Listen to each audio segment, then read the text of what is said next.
My name is Torrey. I'm the owner of Define Detroit.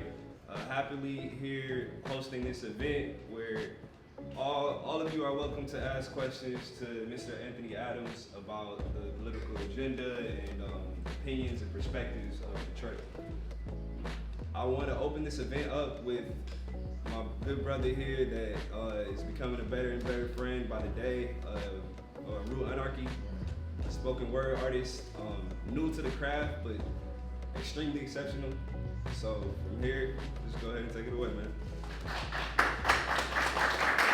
I woke up this rising, and for the first time, I chose myself.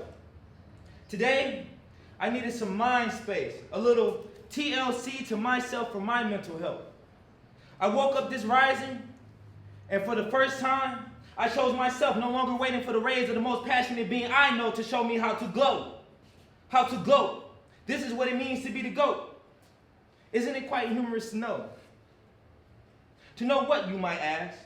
To know that the path you claim to own is led by the lux of another. And the role you're on always has been and always will be if you don't see. Seize this opportunity is what they'll tell you. C's of odds per every tune, I cross my T's trying to get this message of unity to Hugh, Hakeem. I said, seize this opportunity is what they'll tell you. I said, C's of odds per every tune, I cross my T's trying to get this message of unity to Hugh, Hakeem. A powerful messenger of the light indeed. Showed me that my seed not only come from kings and queens, but also gods and goddesses. So wouldn't that mean God exists? Through what is called me. But I'm just a mere reflection of everything. So I guess all of this is on me, current to the present realization of the self. I woke up this rising and for the first time, I chose myself. Just a little tender love and care to myself for my mental health, my space. Thank you.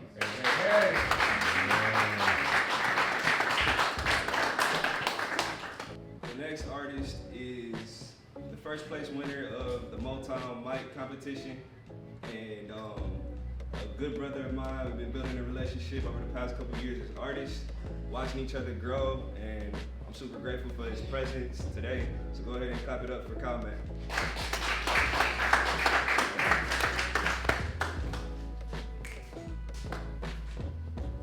So this year was the 50th anniversary of Marvin Gaye's album, What's Going On, and that's what mainly inspired this piece. As a millennial living on Centennial Drive, I remember those weekly barbershop visits on the east side. Those long car rides from I-696 to I-75 when my eyes stared out the window and saw life from two different sides.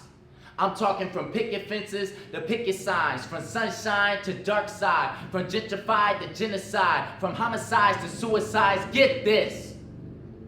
Whenever I entered the barbershop, it felt like a pawn shop. Gems were being dropped. I'm talking heated debates between new school and old school. And if I'm being honest, I learned way more in that barbershop than I ever did that classroom. Whether it be world issues on top of our own issues or how power is being misused, and this all could be diffused. Reading the room like the Sunday paper from the Detroit News. Why? Some of my favorite lessons were the ones about the inner city blues. That's right. I'm talking about my own town, my hometown, my Motown. How could I ever forget our first introduction? Previously, I heard your name through the grapevine, but you finally caught my attention. As I gave you a listen, my head began twitching. You had me under some type of mind control, and I began to wonder, like Stevie, who exactly this is playing on the CD? My auntie gave me one glance and said, "Why, baby? That's Marvin, Marvin." Starving to find out more, I wonder what became of the brokenhearted. Why was he her favorite Motown artist? Now don't lie, I know I can't be the only guy who spent their entire Saturday stuck in town waiting to fix their hairline. But no matter, we had one silver line. One thing that helped the time fly by. Music. And I ain't talking about any old music, I'm talking about real music, music that made you feel so whole, music that has so much soul, especially from the Prince of Soul, music that has stories that needed to be told, music that changed the globe. You see, that was then and this is now. Mercy, mercy me, every time I touch that TV dial, I'm in denial because it doesn't matter how pretty of a picture my brothers and my sisters paint with their smiles. We are still racially profiled and sexually defiled. Put yourself in our shoes, huh? I bet you couldn't even walk a mile. I mean, what am I supposed to tell my own child? There's more bodies piled, and if you ain't in that top percentile, there is no way you could get a fair trial. What's going on with our supreme leaders and the way they treat us, huh? They don't care about our war on drugs, they don't care about peace, and they for sure don't care about love. I must admit that what I see on the TV ain't new. So when you stop loving me, I stop loving you. I'm tired of fighting a war that no one has won. So no matter if it's 1971 or 2021, let's change the world together as one. Change the path of history for once. For we are the voice of young America. Thank you.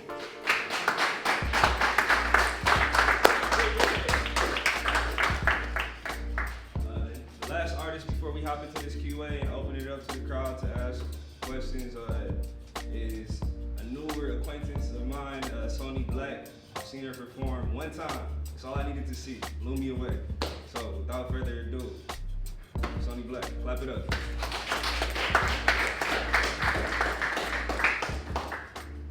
Nowadays, if you running off at the mouth, no, that's not where it's gonna stop. See, when I was younger, I watched a nigga mangle a nigga, but for me, it was just another day on the block. Until the nigga that was getting mangled pulled out his pistol and all that could be heard through the air was 2 shots. Vengeance and forgiveness filled his soul in that one instance, but all my young eyes could witness was his body drop. You have just murdered Miss Rita's only son. Now I'm having flashbacks of niggas taking mother's only sons. But in his eyes, there was a calm. I still remember Miss Rita bursting through the screen door and me thinking, damn, not in front of his mom's. How y'all doing today?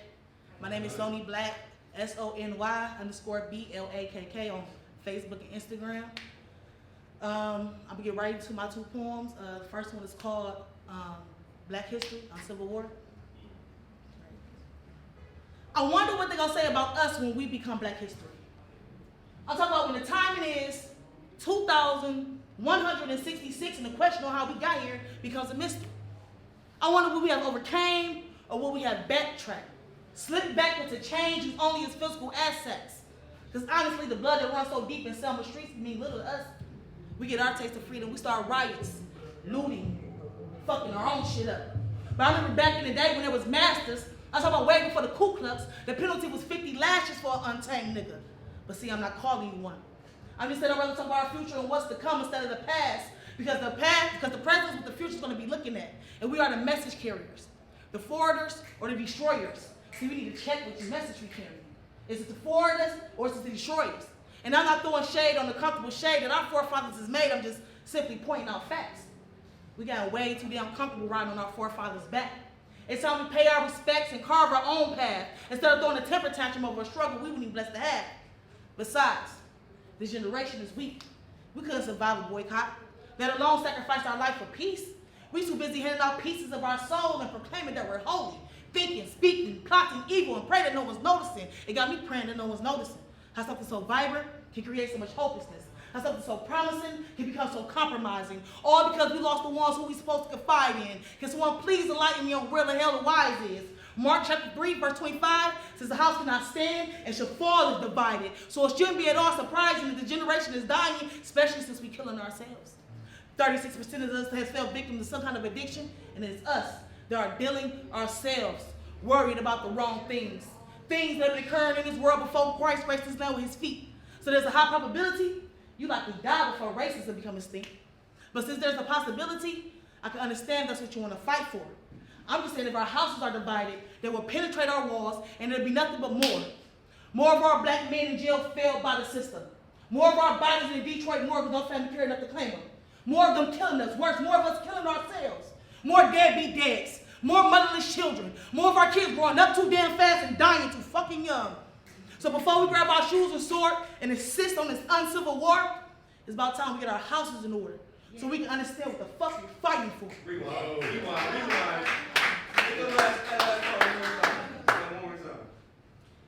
more time. More of our black men in jail failed by the system. More of our bodies in the Detroit morgue because no family cared enough to claim them. More of them killing us. Worse, more of us killing ourselves. More deadbeat dads. More motherless children. More of our kids growing up too damn fast and dying too fucking young.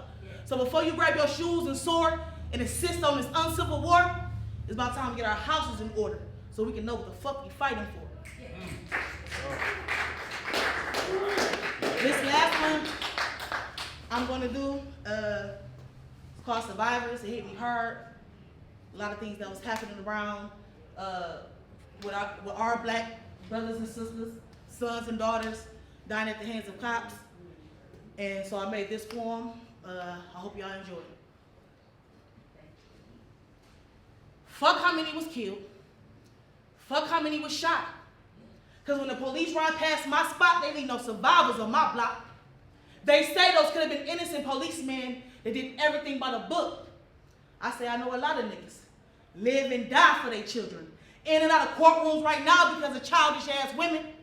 But you still look at our race of men as being a deadbeat. And the last time this accusation was weighed, evidence might have supported your claim. But only if you was looking at our race as being a whole. See, they don't see us as being individuals, no. So I'm gonna look at them, how they look at us when timing is beneficial as a whole. And y'all a whole bunch of crooked motherfuckers. Seen some land and took it motherfuckers. Enslaved the race to make it motherfuckers. We build buildings and you put your name on it motherfuckers. Can't control us no more, so it's time to dispose of us motherfuckers. Man, it's really time to expose these motherfuckers. 50 shots to kill one brother. 4 shots while he's already on the ground to take the life of another. A chokehold to take another son away from his mother. Repeated after repeated offense. No wonder why my people was tense. But don't get me wrong, because violence, no matter who it is or what it is, I usually never condone. I'm just saying we have 2 different interpretations of a justified killing and a slaughter. See, the justice system is turning colorblind when it comes to the lives of our black sons and daughters. See, my mother taught me about the color line. She said, Sony, it's safer on the other side if you're willing to hold your head down and hold your composure. But I said, mother, I ain't never been an OJ nigga, so I can never cross over. So all I can give to you is my prayers. Because they were already built a wall for your fallen soldiers, even though there's no wall for the immediate fallen soldiers of my hood. They will already make this day a holiday so everyone can remember, and every year we live in pain, so fuck it, my people, we must do the same. Ezell Ford, August 11th. Breonna Taylor, March 13th. George Floyd, May 25th. Kahimi Powell, August 9th. All unaccounted for, unexplained, ended black lives. So maybe I don't agree with the actions of Micah X, but what else do you expect from a race when you are erasing our babies? There are no deadbeat dads nowadays. Only dads that are dead for getting beat by the police. My brother said he couldn't breathe. Why couldn't you ease up a little? There's a 4-year-old girl in the backseat when you shot off her father's arm. Did that ring any alarms? I swear black lives, they just don't give a fuck. How dare you even think about putting her mother in handcuffs? And that little girl showed so much strength when she went through her mother's tears. Her mother was crying tears because she knew her daughter would carry these images for the rest of her years. They're not shooting to disarm or disable. They are shooting to kill. Excessive force is a myth of my neighborhood. They got to go to shoot niggas at will. So fuck what happened to those cops. Fuck how many was killed and fuck how many was shot. Because when the police ride past my spot, they leave no survivors on my block. Thank y'all.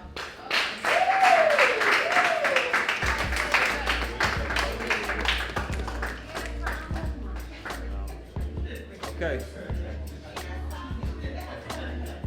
Sony, we gotta talk. That's crazy. And we need to wash your hands because that's filthy. That's wild. Hard act to follow, but we have one more artist before we get started. I would like to introduce the Queen, Gwen Burton. One time, clap it up. Clap it up. Back in the day. I just want to say, if you ever walk into a storm, just hold your head up high. Don't be afraid of the dark, for there will always be a golden star waiting you for me. And remember, it's so nice to be nice when you know you're nice, especially nice people like you. So cool, super cool, ultra cool, ain't that cool? No one would ever know how cool I am. But that ain't nothing, cause let me tell you about my man. See, he was a slick nigga, boy, he thought. Never ran into a woman like me, playing a little boys game, but couldn't keep it tame. Tried to have 3 at a time, but evidently Gwen blew his mind. Nigga boy never thought he would run into a woman like me. He was slipping and sliding, sliding and slipping, slipping and sliding, sliding and slipping. My make-believe man slid into a pole, slipped into a hole, slipped down and said, damn, this must be a woman's world.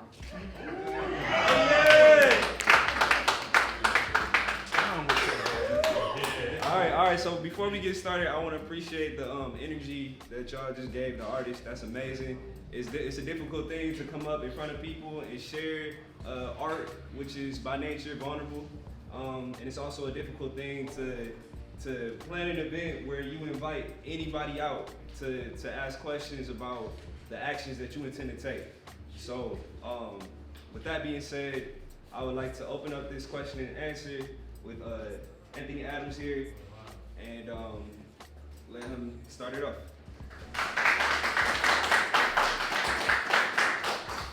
Well, first off, let me say how inspired I am to hear the spoken word of our young people bringing such force and passion and pain, the realness of the story, the ability to convey your feelings through word, through thought, through emotion, through meaning is so powerful. It really reflects the brilliance of our young people in the city of Detroit. The energy, the intellect, the ability to rap, to rhyme, to provide song, to provide meaning to the word. It's so fulfilling to hear the power, the force, the dignity, the grace, and yes, the anger, which reflects upon things that we have here in our city. You talk about make me want to holler. You talk about pain. You talk about hearing the words and the things that they mean. It's a very, very powerful thing to hear young voices talk about the pain and anger and frustration of what occurs in our city every day, the killing of babies, the senseless shootings, the murders, killing of babies, 2-year-olds, 9-year-olds getting shot, and yet no response because we're more concerned about a speed bump than we are concerned about our young children who are being killed in our city. And so to reflect that pain through your words and through your thoughts is very, very powerful. And you need to have funnel that pain and funnel that frustration and funnel that anger and funnel that intellect and funnel that courage into a meaningful thought and action, which is why we're here today. And so first of all, let me thank you for what you bring to me, because what you have said has inspired me to understand that we've got to dig deep in order to come up with solutions for very, very complex problems. We talk about fathers and their impact on the lives of their children. We talking about women and the impacts of the lives of their sons and their daughters. We talk about the broken families that exist in our city. We talk about the inability to solve problems when the problem solutions are within ourselves and how we bring it all together. And so that's my best attempt, following behind such great word artists that I did. And we're gonna now open up the floor for any questions, because I think in order to understand the realness of me and my platform and what I bring to the table, it's all about how I communicate with you, my ability to use words and thoughts to convey the feeling and the passion that I have for the city, the passion that we need in order to address these issues of hopelessness, of hunger, of water affordability, of housing insecurity, all of the major issues that we have. We've got to address these issues with a passion through your words and through your thoughts. And so I open the floor to questions. I'm involved in the artist community. When it comes to politics, I'm almost ashamed of like how not inclined I am. So I just want to start it off as fundamentally as possible and ask, like, what does politics mean to you? Politics means to me, it means that we have to have a solution for problems that occur in our city. Far too often we talk about politics, but we really should be talking about public service. Because politics is the art of playing a game. Public service is the art of actually solving people's problems. And so when I got engaged in this, it was more from a public servant perspective, that we need people who are deeply committed to and invested in the people who live in our city, who are going to work at a very emotional level, because we understand the pain and frustration that people suffer every day. whether it's working to stop someone who's being evicted from their homes for no reason or just cause, whether it's dealing with water shutoffs that occur within our city, whether it's addressing the issue of tax foreclosures, whether we're addressing the issue of overtaxation, whether we're talking about the lack of equity in our own community, when we are the community and yet we have to talk about equity in a community that we're the majority. That's not equity, that's inequity.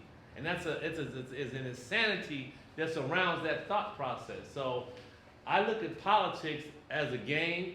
I look at public service as being in a position to serve the people in this community with the dignity, with the respect, and with the passion that they're owed. Yes, sir. And please identify yourself too. I'm Kirby Jr. from Bryan & Sons, Isaac Bryan & Sons, third generation plumber.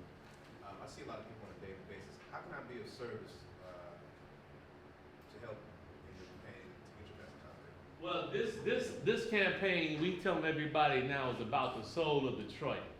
And when I heard the opening words that were spoken by the artist, it conveyed the type of passion that I wish I could convey like that, but I'm just not that good with words and the ability to rhyme and to display the meaning and the passion of what we need. And so what we are doing here is we're building an army of people who can go out and actually communicate for me the passion that I bring to the city and my ability to solve the problems. And so every day we're out in the community, we're knocking on doors, we're phone banking, we're out in the streets, we're riding up and down the street, pulling people over, talking to them. And that's what this type of campaign is going to take, because this is a ground attack that's based on having more people knock on doors than any opponent in the race. And then to be able to convey to them, and because you all are so very good with words, to be able to encapsulate in your own language, because you speak sometimes a different language that I speak, but we all speaking the same words and we all trying to convey the same meaning, which is how do we bring about meaningful change in the community. And so you can come here, 19512 Livernois, you can sign up, we can get you enrolled in our system. We've got the latest technology and software in order to put people in the right place, to talk to the right people. However you want to be of service to us, we're open tent. We invite everybody into our organization, because we believe that the more people we have and the diversity of thought and opinion that we bring to the stage will allow us to convey the message that people need to hear, which is we Detroit, we deserve way much better than what we're getting. We need to stop this defeatist attitude that exists in our minds that somehow or another we can't control our own destiny. We are the destiny, and you all are the destiny, which is why we want young people engaged in the process.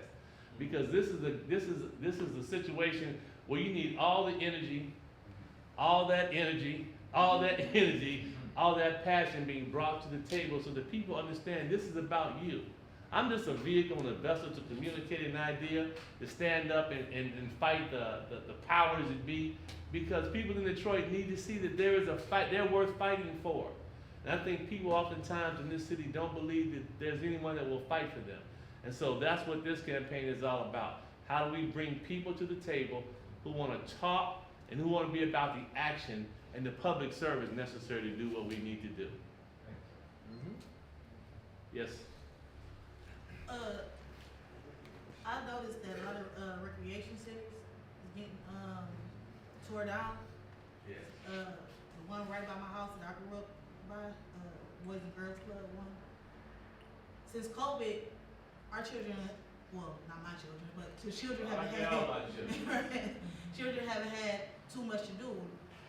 They turn to the streets so quickly because they don't need no ID to turn to the streets. They don't need no recommendation to turn to the streets. It's easier to turn to the streets. What is your plan to minimize that? We have to be committed, I want to say in partnership with all the institutions that have facilities that can offer recreation for our community.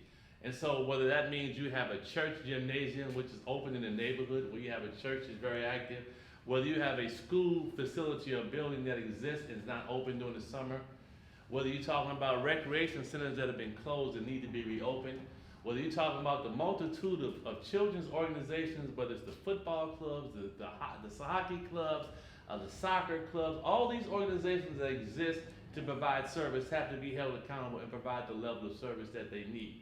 The city also has a unique responsibility, I think, to begin to coordinate and bring together those institutions to provide the level of service that we need. We find too many of our young people on the streets, I would say not being engaged in the most positive of activities, but not being engaged in bad activities. Now, don't let anyone believe that all our young people around here are doing bad things, because the majority are not. And so we've got to take the community that exists, we've got to partner with the organizations that exist within our community. We have to provide them with the support and the resources that they need so that they can be open, so that activities can be supervised, so that we have programming that reflects what we need to reflect for our young people, our young children, our young adults, that have activities that are meaningful and not destructive, counterproductive in our own city. And we also have to begin to uplift our young people in our community. I think far too often our young people don't have an advocate or someone who will forcefully advocate for them that we believe in you, that you have a future, that you have intellect, that you are great, that you are worthy, that you are valued. Far too often I think we don't value our young people, our young children, our young adults in our community, and we've got to change, again, another thought process. We've got to break through the psychology of enslavement in our own minds to let our young people know that they have value, that there is a place at the table for them in order to be productive. And it's more of a cultural shift and attitude change that we need to be about the business of letting people know our children are worth the fight. We will fight for them. We will protect them. Because whenever I see a 2-year-old, I go to a balloon ceremony for the young 2-year-old boy who was senselessly killed because of a mistaken identity about a beef about what, I don't know why you could pull up on a car and mistakenly identify the wrong person and end up shooting 2 children, killing one. That's insanity in our community. And we've got to defeat that virus. You know, we got a lot of viruses in our city, but the virus of violence, the virus of hopelessness, we really got to change. And we do that by uplifting our young people, exalting them, and showing them the right ways on how we get things done. Yes, sir. I'm curious to what do you have any specific ideas on how to empower the youth and change the mentality? Yes. Part of that is that there's got to be a recognition, at least in our schools, that civics and civility are actually important concepts to learn.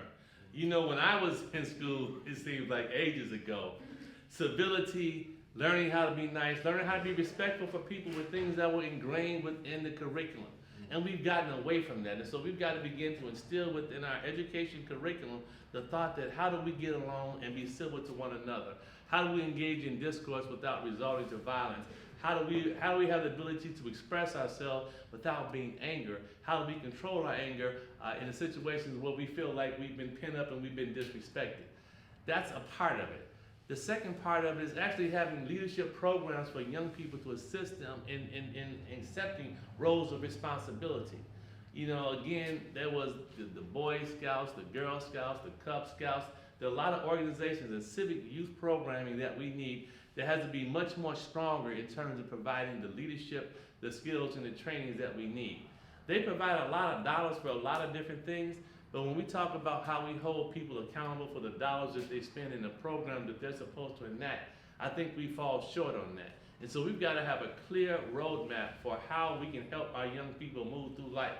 Whether they started out in kindergarten and learning how to sweep in their space in school, whether they're moving up through grade school and working in neighborhoods to work with senior citizens, whether they're in high school providing volunteer support services for seniors, for young people in our neighborhoods. All these programs become important because they bring together the community of people and understanding that we all are human.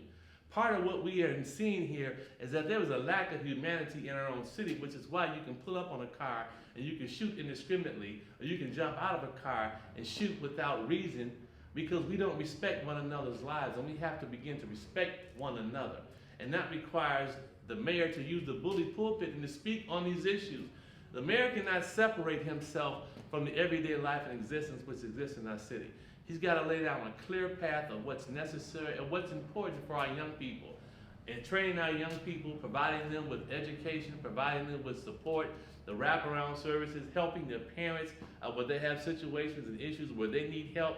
How do we begin to bring all those services together in a very human approach? Because I'm not trying to tell you how to raise your children, but I can suggest certain things that might help you and assist you in putting together the right program so your child can be a very productive citizen.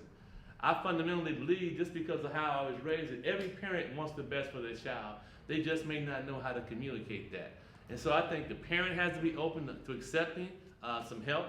And we, as a city, should be also open to providing them with the support and services that they need in order to get this done right, because our children are our future. They need to be valued, and the parental relationship needs to be respected, and we need to do what we have to do. Because this is 911 time for what's going on in this city. Let's make no mistake about it. It's 911 time. This level of what I'm seeing today, I have never seen. I've never seen. And I've seen a lot in my 65 years. I know I don't look like it, but in my 65 years, I've seen a lot of things that go bad, but I have never seen it this bad. And it's not all because of COVID. They want to hide behind COVID, but it's not all because of COVID.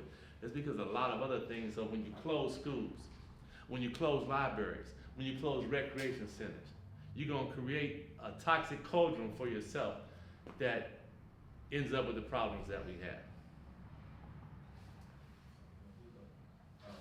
One of the things you spoke about in the past, what made me thought about what you just said, the 911, was that this is Detroit's last stand. I would like you to kind of like elaborate on what you mean by that. So what we have is we got a lot of forces at play, and a lot of it oftentimes is from just the historical significance and importance of where we came from in the city of Detroit. So if we understand that in 1950, the city of Detroit was the third largest city in America that had more than 1.8 million people that still occupied 137.5 square miles in the city of Detroit. I think we had close to 800,000 manufacturing jobs here in the city of Detroit. And yet, the city of Detroit historically has been one of the most segregated cities in America. And we still have the remnants of segregation through the Burwood Wall, through the demolition of Paradise Valley, Black Bottom with the construction of federal freeways, which ripped through and tore through our communities. And so when you begin to look at the historical progression of what has occurred in Detroit, the loss of manufacturing jobs, the loss of more than 2/3 of a population of a city, we lost more people than some cities have. So we're down to $650,000, and that's being generous if you fudge the numbers on the census. And so what has happened is that we had a city that at one time had 28,000 employees. And then over time, we had more employees that were retired versus actually physically working here in the city of Detroit. You begin to lose your tax base, you begin to lose people, you begin to lose the ability to control the things around you, because nobody in the city of Detroit was responsible for determining how we're going to design cars. That was a private industry manufacturing decision, which puts the people in the city of Detroit in a very tough position. And so that when Coleman Young emerged from power in 1972, the city was a remnant of itself, and the historical decline of what happened, because in 1981, the city of Detroit had a population that was 1.3 million people. And so over a 40-year period, we've lost so many people. And so we understand that we're in a much different situation. And we got to respect and understand the facts of how we got here. Because there oftentimes is this mythology that somehow or another the black leadership destroyed and killed the city of Detroit. Well, that's a fallacy that we have to dispel and we have to defeat. Because what that says is that we can't govern ourselves and that someone else has to govern for us. And I categorically reject that. And so understanding the structure of how the city has emerged, the question is, how do we then put forth a future or plan of action on how we can change things? Because we have to always work within the construct of what we have. And I believe that if you look at the money that we have, it's a question of how we spend our money. And so when the city got $500 million in hardest hit funds, which was designed to help people stabilize in their homes, what they did was they took that money and didn't help anybody stay in their home. We ended up having more than 150,000 people lost their homes as a result of tax foreclosure, which led to the greatest loss of intergenerational wealth of any city in America, because people lost their homes. They lost the ability to pass on their wealth. And so what we end up with now is a city where we have more people that rent their homes versus actually own their home. And every economic indicator that has been spelled out, whether it's Detroit Future Cities Report or any other document, it says 5 things. One, that blacks in the city of Detroit have actually lost absolute value. That when the value of a black person's home is $250,000 less than the value of a white person, that tells you something right there. When you talk about the loss of actual income in neighborhoods in the city of Detroit, we've lost more middle-class neighborhoods over the last 8 years than any other city in America. When you look at how many people have actually opted out of the workforce in the city of Detroit, if we have a population of 650,000 people, by documented, they say that we have 160,000 people that have actually opted out of the workforce, so they're not being productive. More than 60% of the people in this city receive a transfer payment from some type of source or another. And we look at the, quote, jobs that have been created, well, all those jobs were transferred in jobs where you already had employees, and the skill set of a lot of Detroiters weren't able to match the skill sets of the jobs that were needed. And so what we've got to do is begin a fundamental transformation, first of how we think about what we do. And we approach that from one, partnering with the education institution, then not to talk about a maintenance model, but talk about an excellence model. Part of my frustration and what I see in Detroit is that we never advocate and talk about the excellence of what we should be here in our own city. And we've got to begin to uphold a standard of excellence, both in intellect, both in courage, both in integrity, that allows us to move ourselves forward. So we gotta force our education system, and whether that be charter or private schools, because now we have more kids in charter schools than we actually have in public education. And there's no level of accountability that charter schools have had with respect to our children, because most of the boards of charter schools are not represented by people who live in the city of Detroit. We also have to begin to fundamentally restructure how we use our economic development dollars here in the city of Detroit. We give tax breaks to billionaires, people who have billions, people who can spend millions. And we don't use that same dollars to provide someone who lives on the east side, on Coreyville, with money to fix up their homes, or on the west side, it's the Halem that allows them to fix their front porch. We're more concerned with this American Recovery Act money of spending $50 million to build a bike trail through the city of Detroit. And I'm saying, hell, what about the person who needs a path leading up to their house, needs a roof on their house? Our senior citizens who are forced to sign loan documents to get money to help fix up their home, and yet we can give tax breaks to billionaires. Well, we got to throw out that mindset. We've got to put the dollars where they're needed, which is in stabilizing the homes of people who live in the city and using the dollars that we have for that purpose. If we don't never grant another tax abatement and give another billionaire a tax capture, I'm okay with that. As long as I know that we're spending those same tools and those dollars, those neighborhood enterprise zones, we use them in the neighborhoods to provide the tax support and the tax relief for the people who live in the city of Detroit. And so we have to just fundamentally change how we think, and we got to throw that old playbook out. The old playbook is we got to bring business to the city of Detroit. We got 38,000 existing businesses in the city of Detroit that we provided no economic support for. And when you talk about creating jobs, the greatest job creation force that you have is small business. We have to enhance small business opportunities in our city and provide the local people with the tools that they need in order to prosper. If we can give Stellantis $2 billion, we can give Dan Gilbert $2.5 billion, I think we can give Define Detroit some money to help do what they need to do. I think she had a question. Yes, ma'am. Oh yeah, my name is Sydney Harris. I'm a business instructor in Detroit. But my question to you is, can you share a couple of problems that you've solved that have helped you just see things differently about, I do. So, because I have had a lot of experience in government, I had a chance to see a lot. And one thing that really struck me early in my career was sort of the issue of homelessness in the city of Detroit. And homelessness is a byproduct of a lot of different factors.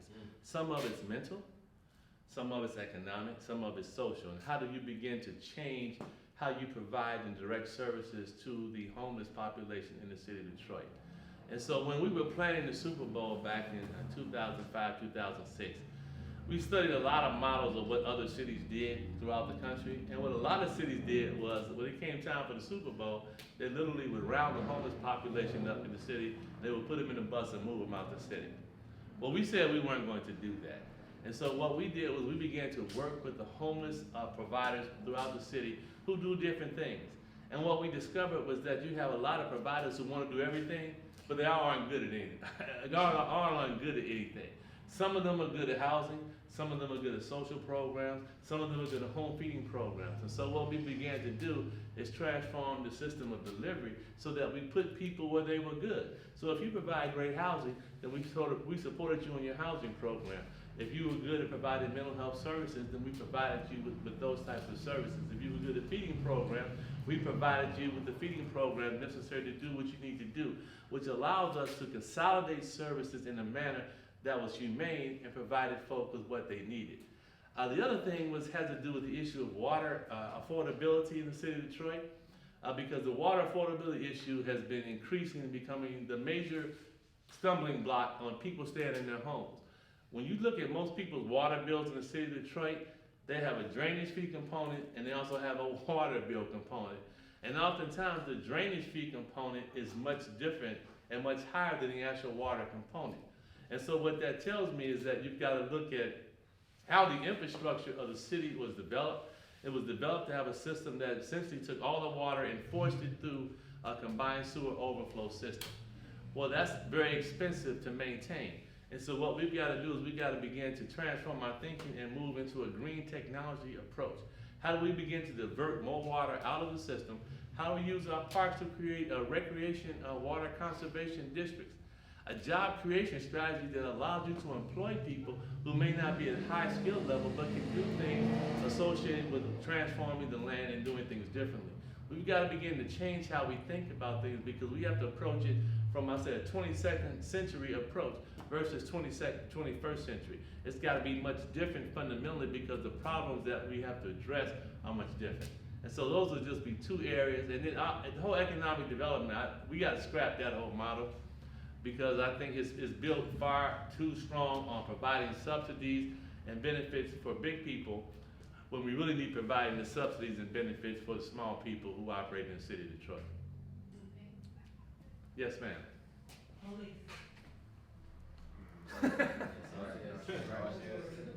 All aspects of it, the timing they take to get to us, as we call 911, the force they use on children that they mistaken as being adults or they don't care one or the other. Police. So policing is a seminal issue in this election. They want to talk about other things, but it's really about crime. It's about policing, and they really are two different things because you cannot attack crime at a fundamental level until you begin to understand it and address the issue of underlying poverty here in the city of Detroit. But the police are not social workers. That's what they're not. The police are there to maintain order in the community. And part of what I'm proposing for our police department is that we got to retrain how we actually do policing here in the city of Detroit. You know, police training hasn't changed probably since the 40s or 50s. They go to the academy, you know, they work out, they learn how to write reports, they learn how to handcuff you, hand-to-hand combat, how to shoot a gun. But today's policing is much different. How do you deal with implicit bias within the police force so that they aren't racially profiling the people with whom they're supposed to serve? How do you create a level of empathy within that force so that officers understand that the people that they serve are just like them, they have issues? And so part of what I've been advocating for, and it was so interesting to hear Joe Biden talk about this plan, I argued and I said we need more community intervention specialist people. People who are not necessarily police officers, but they work hand in foot with the police department to do certain things. And so when you have a mental health issue, a mental health run, we know that when you send the police, chances are it's not going to end the way it needs to end. And so we're sending out a community mental health specialist to help address on the front end the services that need to be provided to the person who has a mental health issue versus calling the police department. Similarly, when you talk about gang intervention and gang violence, we all know who's in what, who does what. And so part of the issue is how do we begin to devote the necessary resources and community intervention specialists, gang intervention specialists, to go out there to deal with these issues before the beef becomes violent. We all know that when the bullets fly, chances are we know who fired the bullet. And so if we know there's a beef in the community, instead of sending the police, why are we not sending gang intervention specialists to bring folk together and say, look, we don't need guns to fly. What is the beef about? Let's talk it out. Let's get in the room. I suggested that maybe we have, I call it Detroit Boxing Days. Well, if you got a beef with somebody, we bring you downtown and we say, hey, in the old days, you could do this because you could get up after that Now, you don't get up after. So we got to change how we do it. We have to change how we train our police officers. I believe that they actually should have a practicum. It takes a doctor 5 to 6 years to get a medical training in order to operate a person, but we give a police officer a gun in 6 months with very little training in terms of how you react and handle people. And so part of my approach is that police officers, when they're in the academy, they should work in a mental health facility to understand what the issues are with mental health professionals. They should work in a social service agency to better understand how that whole interaction occurs. They should work in the youth intervention. They should work in youth intervention programming so that they understand how to deal and interface with our youth. If we provide them with a level of practicum that they need, I think we'll get a much better officer, and we also have to begin to recruit from our own community. But more importantly, we can't continue to demonize policing because you do need police in your society. We have to make that a career that is a career that people want to engage in. When we were growing up, being a police officer was a noble occupation. Well, we got to provide the opportunity for people who want to go into that field. And I'm encouraging a lot of young people who want to be advocates and talk about change and social justice. Sometimes it's better to change something from the inside than it is from the outside. And so we have to fundamentally change how we police, how we understand the role of police, and what we actually ask them to do. And I think if we begin to confine the areas and provide other expertise within that department, I think we can end up with a much better approach to how we police. But clearly being much more proactive than we're being now, show up for us and locking it down only lasts for as long as you can lock it down. And at the end of the day, the lockdown's gonna stop. The people gonna go back to doing what they're doing, and we gotta begin to change that. And so if we got an issue with drag racing and people doing donuts, this is the Motor City. Why don't we have a Detroit Motor City Speedway? We can build a facility so that people who want to drag race and speed have a dedicated facility that they can do it. If you want to ride your ATVs, you can't ride your ATV on the street. It's dangerous, and people are getting hurt and getting killed. So we have large parks, we have large vacant areas and land that we can dedicate to these types of services so that we can provide the constructive outlet in a manner that's not going to be detrimental to what happens here in the people who live in the neighborhoods. Because people are complaining about noise. They complain about wheelies. They complain about donuts at the intersections. They complain about that, and people have a right to live in their neighborhoods and to be respected for their struggles and what they do. And I just think we have to rethink what we do. If we have a problem, we can't lock everybody up. We can't address it in that manner. We got to think of something different. We got to do different things in order to get a different result. And we continue to pull out the same old playbook. And it's always interesting to me, when there is an issue downtown, there was an overwhelming police response. And yet when the people in the neighborhoods call for policing, they don't get the same response. So there is a dichotomy between how we view who needs police services and who doesn't, and we've got to change that. Pandemic and the new rollout of vaccines. I know it's like a very controversial topic, and I'm just curious about your thoughts on vaccination and if you feel like they should be mandatory or if people should be required to have vaccinations to do certain things, or just how do you feel? There's a certain level of personal liberty that I think, there's a libertarian strain in me which says that people should be free to kind of do what they want to do. But that being said, when you work in a hospital, you're around people that are sick, it kind of seems like you should be vaccinated. If you have a job where you actually engage the public, sort of a public service thing, it would seem that you probably should have to be vaccinated in those types of areas. I am for vaccinated. I am vaccinated. I've been fully vaccinated now, I think for about 3 or 4 months. And I encourage everyone to get a vaccination. When I was young growing up, polio was a big thing. And when, our South created a polio vaccine, people flocked to it because they could see physically the pain and the suffering of people who have polio. But COVID is so different because it's a different kind of virus that oftentimes people can't appreciate the impact that COVID has on a person's life, a person's body. And what we're seeing now is a lot more long haul symptoms of people who have had COVID, the mental fatigue, the physical fatigue. Those are things that I don't necessarily want anybody to have to go through. And so I think I'm encouraging everyone to get vaccinated. I think there's certain occupations that you engage the public that you should be vaccinated because you don't want to put yourself at risk being exposed to other people. I don't really understand the controversy behind it because you had to get mandatory vaccines in order to go to school. You know, we all still have those little shots that we got when we were 5 years old where you could still see the puncture marks in our arm. It was just required as a matter of life, and everything has now become so political when we're talking about public health and public safety. My other problem with the whole rollout of the issue of COVID is that there's been no focus on people actually getting healthy. Because we saw that a major thing about COVID was the underlying health conditions that existed within our community that were harming and hurting people. And so part of what I would have done if I had been in charge is I would have immediately began to talk about how we can address issues of wellness in our community, the high levels of hypertension, high levels of diabetes. These are types of things that can be addressed through health, through diet. But of course, when you live in a food desert in the city of Detroit and you have a lot of healthy food options, it makes it difficult to talk about how we get people healthy if they don't have the food and things that they need to do. I think we should be focusing now a lot more on getting people healthy, getting people out to exercise, having programs that encourage people to come together in collective activity so that if I see you working to get yourself healthy, I actually may be inclined to get myself healthy. We've got to begin to focus on that because I think that's the other side of the coin that just simply has been ignored. People have to get healthy in the city of Detroit. I think we have one of the highest levels of obesity of any major city in America. We have highest levels of hypertension. We have high levels of diabetes. We have to begin to address that fundamentally if we expect our folk to get healthy, which means they gotta have access to adequate health care at the neighborhood level. We gotta begin to drive those types of services down so that people have what they need. Just want to say we got about 10 minutes left. Okay. Yeah. Yes, sir.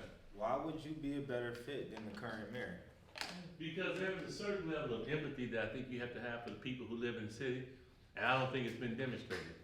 I use the term benign neglect, and that's what we've gotten, because when you talk about everything that could have been done differently, whenever there's an opportunity to seemingly benefit the people of the city of Detroit, that opportunity is lost. So whether we're talking about the issue of water shutoffs and the ability to have fresh water in your house is a human right.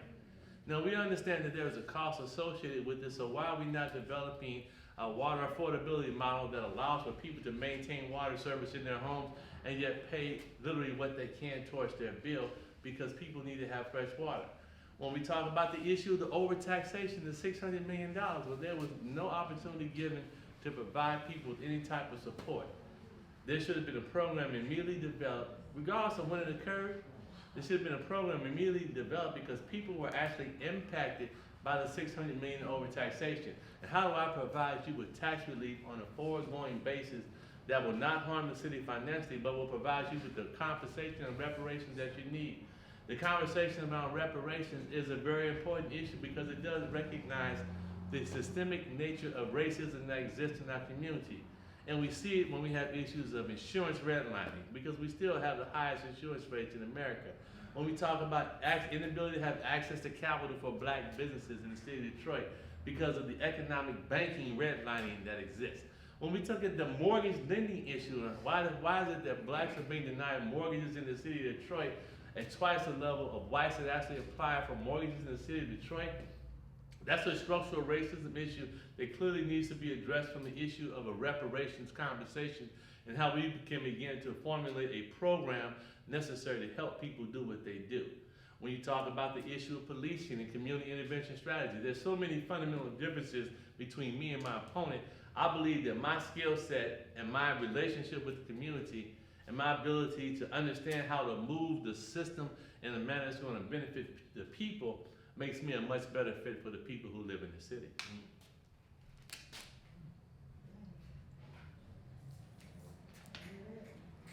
So, if there are no more questions, I just want to, I'll just make a few closing remarks.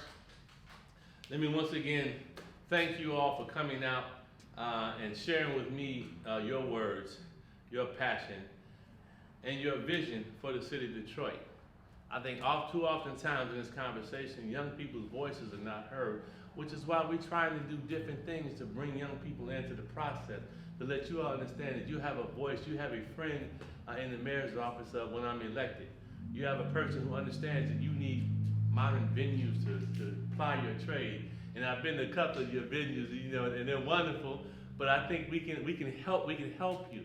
We can help the level of entrepreneurship. When we have vacant buildings in the city of Detroit, and you need a venue to perform your services and bring your people together because you're bringing people together in a positive vein, those are the types of things we need to be about. We need to be about uplifting, encouraging our young people, and providing you with the resources that you need in order to do what you need to do. Allowing you to take your programming, into our schools. Allowing people to see that using the English language actually can be a beautiful thing because of how you can bring the words together. The interplay of spoken word and music and art, all these things are so important in uplifting the quality of life in our community and providing our young people what they need in order to be fulfilled in their lives. You can do things differently. You don't have to go to law school. You don't have to go to college. You can be a spoken word artist. You can help write books. There's so many other creative things that we need to be encouraging. This is Motown. This is the place where the Motown sound, the great musicians of the world, the great singers all came from Detroit. The predecessor to most of the modern rap songs which have been sampled out of the city of Detroit and Motown. The fact that Marvin Gaye's album 50 years later still resonating has been uplifted because of the word that you all bring in. Make me want to holler. I remember 1971. I think I was in the 10th grade, and I loved that album cover because it was the coolest album cover I had ever seen in my life. With the vinyl, with the leather, with the rain on, looking up into the sky, make me want to holler, make me trying to understand what's going on in this world. Man, powerful. So thank you for coming out. Thank you for being a part of this. This has been a tremendous experience for me, as it always is when I hear you young folk deliver the word. So thank you very much.